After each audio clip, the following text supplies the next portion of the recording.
Hello, everyone. Welcome. I'm very delighted to have Michelle Zhou with us today. Thrilled to get to know her. We're quite new to each other, but we know each other from the Microsoft network of people. So I'll let Michelle introduce herself and then we'll dive in. Welcome, Michelle. Thank you, Bobby. I'm delighted to be here. Hi, everyone. I'm Michelle Zhou. I'm an executive coach, consultant, and a well-being researcher. Currently, I'm completing a PhD in happiness studies. I also teach and design programs on human flourishing, helping people fulfill their potential and live happier, more meaningful lives. But before academia, Bobby mentioned we met in Microsoft. Yes, I spent many years at Microsoft. And about 10 years ago, I started my own consulting, training, and coaching practice.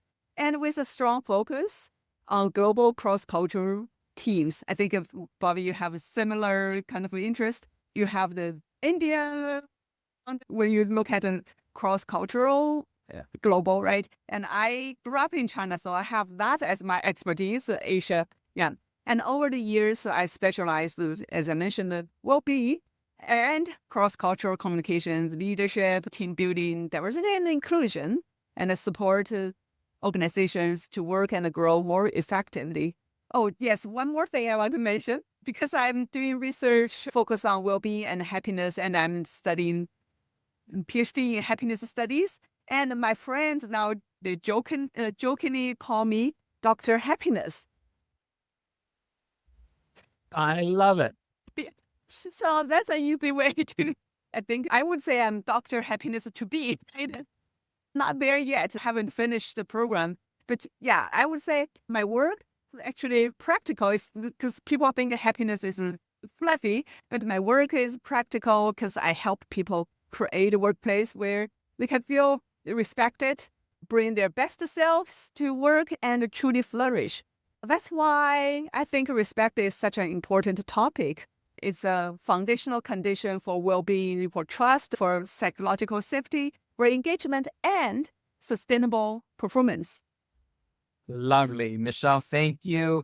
And if you're open to it, I would suggest that you're already Dr. Happiness because you've been doing this research. I'm thrilled that you're doing a PhD in happiness. May more people do that. May we learn more ways to be happy and joyous because I do believe the critical art of being human. So thank you. Thank you so much. All right. Let's dive in, my friend. Please share with us. And I love, yes, please bring the global perspective. I'm very excited to hear both the happiness aspect and global aspect as we explore the topic of respect in the workplace. So let's open with how do you define respect in the workplace, Michelle? I define respect at work as the lived experience of you as someone working, a professional, as you feeling being seen, being heard, and valued by other people, and within your cultural, your personal, and identity context. So that's a brief way to think about that. So, of course, from a well-being, cross-cultural, and a D&I perspective, respect is not one universal behavior because what feels respectful in one culture or background may feel very different in another. And that's why I think respect is not a set of standard behaviors. And it's more about awareness, curiosity, and intention in addition to behaviors. So that's on that. Of course, there's a lot of examples you want to hear about. Yeah. Let's get into that. I think the examples will be great, Michelle, as we talk about the next part, which is how do you know when respect is present in a workplace? And please feel free to share examples that are global or wherever you'd like to go.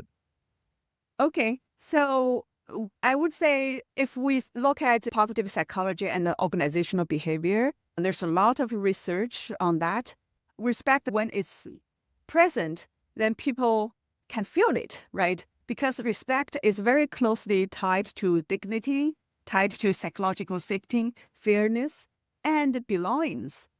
The If we look at when respect is present, people feel safe to speak up, to challenge ideas, and to be themselves. This is what we call psychological safety.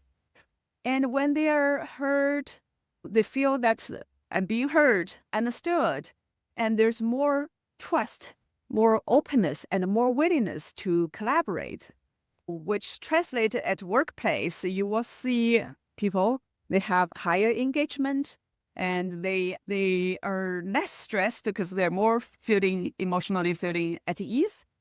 And even there's more creativity show up because in such kind of environment, people are not wasting energy or feel stressed on trying to defend self or protect myself because they feel safe to share different ideas. And you also asked for when it's missing. You can think of the other Actually, side. Michelle, one minute before we go there, you're about to give an example. Please go ahead and share when you've felt like there's respect in a workplace before we go to when it's not there. Okay, if people feel being respected, let's say, let me give you the other kind of example, because feel respected, it feels more normal, right? Yeah. But when you feel not respected, that's something you really feel it. And it can feel emotional. And also your body feels it.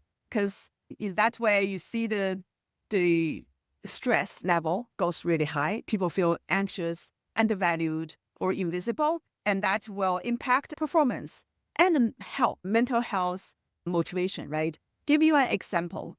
Again, I want to bring the cultural side lens into it because it's very fun to look into that. And a lot of times it's a big aha moment. And I experienced that a lot. For example, just use my own example.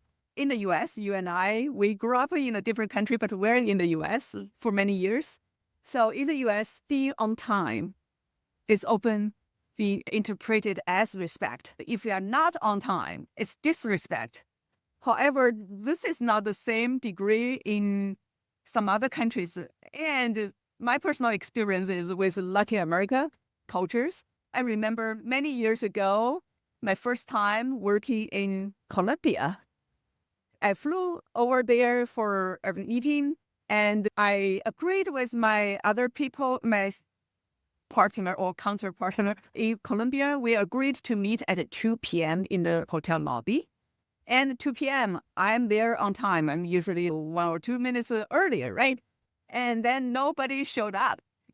So to me, I believe really money or time is money. And especially now we are consultants. So we're being paid by our time. Time is money. And on time, that's very basic for professionals, right? So I waited for 15 minutes and very anxious. Then I started to call other people and they said, I'm coming soon. I waited, still didn't see anybody. So I waited until 2:30 p.m., half an hour, still no one arrived. And at that time, I felt disrespected. Well, even before that, I started to feel that. But at that time, I was like, okay, they don't respect my time. Then I don't know when they really come, right?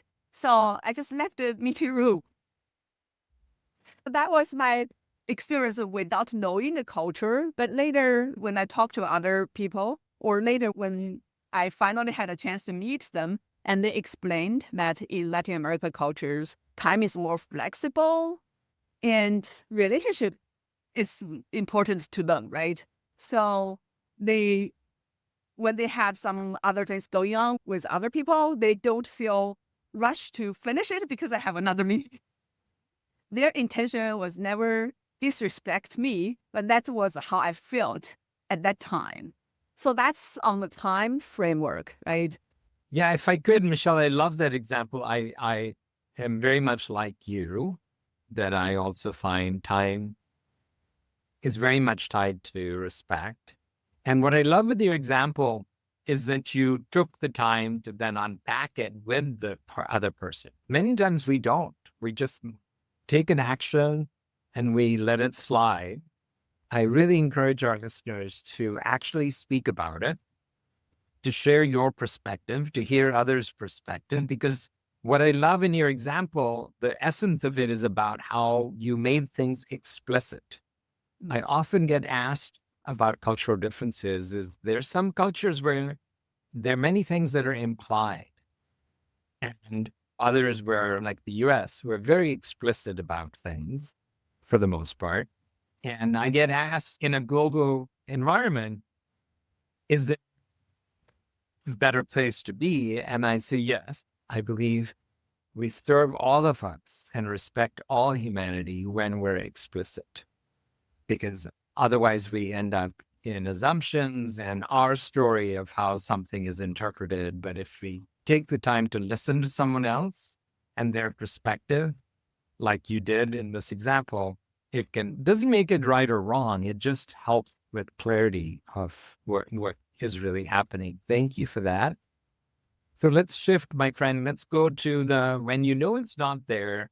And I think you actually already have that in this example, that there was a myth in respect, but also in interpretation and expectations.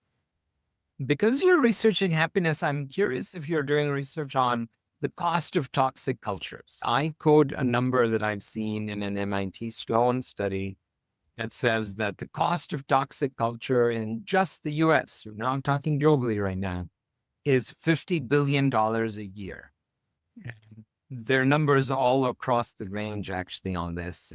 So I'm curious, yeah, as you think about when there's disrespect and the connection with toxic cultures, do you have an example and how that plays out again globally? I didn't really dig into it specifically on this topic, but I can think about how that may impact people, right? When we say toxic positivity, people may understand it differently, but to me, it's like when things are not doing well, when people are not feeling well, then you see, you should feel well, right? Or you should, there are many people are not even as good as you or feeling this, you shouldn't feel this way. You shouldn't feel miserable. I don't know what your interpretation of that, but that's my interpretation. Before I give an example, No, thank you. Yeah, yeah, yeah. There are many ways to think of toxic culture. Positive toxicity is one of those areas. So we can certainly look at that. Typically, toxic culture is really making people wrong, shaming people, yelling, and just a lot of disrespect in the workplace happens a lot. But let's just stay with when you know that there isn't respect in a culture. What are some of those telltale signs? What are you observing as a consultant when you see that? if we talk about a general toxic culture here, first from the person who is applying that behavior, as you mentioned, right? The obvious things are the ones that you can see: the attitude, the yelling, the press on other people, right? And then from the person who is the receiving side or the victim side, you can see they start to withdraw, right? They feel they shrink and they feel dismissed. They are not important. And that has a really toll on their well-being. First, starting from psychologically, mentally, and then it can impact their body, their physical health as well. So examples such as, let me use an example that's in China, okay? Because I do some work with Chinese companies that's where people may need to work very long hours, right? And it becomes a norm. And not every industry, because I work in tech industry for so many years. So tech industry, that's a very, very common way that people work. We call it 996, from 9 a.m. to 9 p.m. and 6 days with that. And then with that, if someone, for example, a boss, feels my employees, they belong to me, right? They need to work for me. And if the boss does not respect people and think about other people's, their well-being, and think about them as resource, as assets, right? I use them to generate the result that I want. And if the behavior is not respectful, the employee really feel it.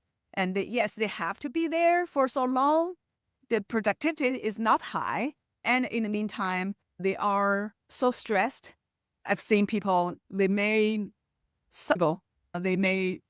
retire really early. Or when we say retirement is they have to quit their job early because their body cannot handle anymore. So it's really impacting performance, impacting the results of the business as well. Yeah, thank you. Absolutely. That's sad and very real example, Zhou. Thank you. So my friend, let's close with your top tips. What are your 1 to 3 things that you would suggest people do to have more respect in the workplace? Okay. Yeah, I do think about the tips which connect back to what I'm specialized in. The tip number one, I think we want to practice empathy before judgment. Respect, as I mentioned, it really shows differently by different people, right? And respect starts with the assumption that people's behaviors make sense to them.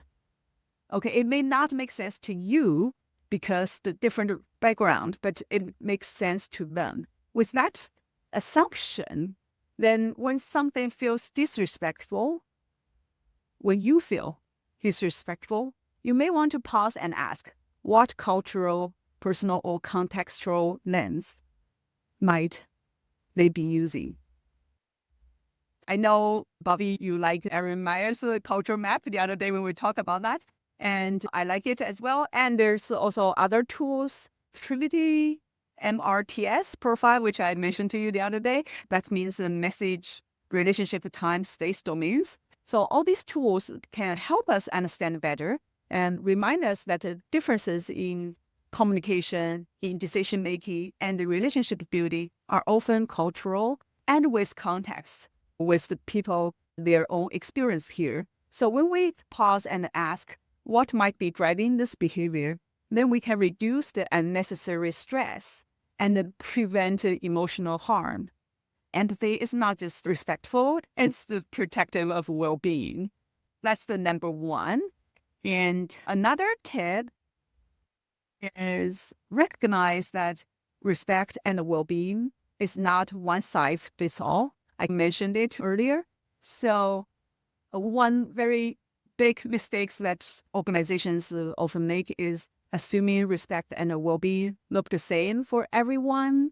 Then from a diversity and inclusion standpoint and a happiness research standpoint, people have different psychological needs and stress triggers and the way of feeling being valued. So even without this cultural difference, right? In the same country or team, it may still different. So respect here means we want to acknowledge these differences and create flexibility when it's possible. Think about how people communicate, how they give feedback, and how they build trust and how they manage energy. Here, I want to show a very quick example here. So I coached a team leader, and this leader, through a male in the US, through his way of looking at respect, he considered a woman in his team who just came back from maternity leave. So he respected her by thinking she now her priority, right? She needs more time for her family with the baby. And so this leader decided to move away some of her projects, which before maternity leave, she had a full plate of things. And after she came back, the leader didn't give back everything, right? So he came with his respect, his consideration of helping her, but then the lady, didn't feel good. She felt she's not respected. She felt she's not being valued because she felt why my projects is not coming back to me, being taken away. So that reminds us to think respect means you want to ask rather than just assume, and you want to listen rather than label, and you want to make space for different ways of working. So that's number two. And number three, very briefly, connect back to what I talked earlier. Understand that chronic disrespect is a well-being risk. And we want to make respect visible in daily interactions. It's not just something you say, respect as a value of my company, then you put it on the wall, right? Research shows that repeated experience of disrespect, for example, feeling being ignored, being interrupted, being misunderstood or dismissed, this can activate stress responses in the body.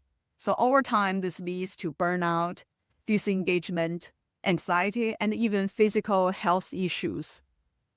Then on the other side, if it's a respectful workplace, it supports, as mentioned earlier, psychological safety. It supports people to have positive emotions and a sense of meaning. And these are all very core components of human flourishing. So that's that. So that's the part that on this tip I mentioned. Then how do we do it? We want to really make it respect visible in our daily interaction, in our those small things, right? Everyday moments, how we greet people, how we listen to people, how we respond to others when there's a disagreement, how do we express ourselves, and how do we amplify other people's voice or think about all these small things. For his leaders, it's very important. So how do we model empathy? Yeah. That's as a starting point. Yeah.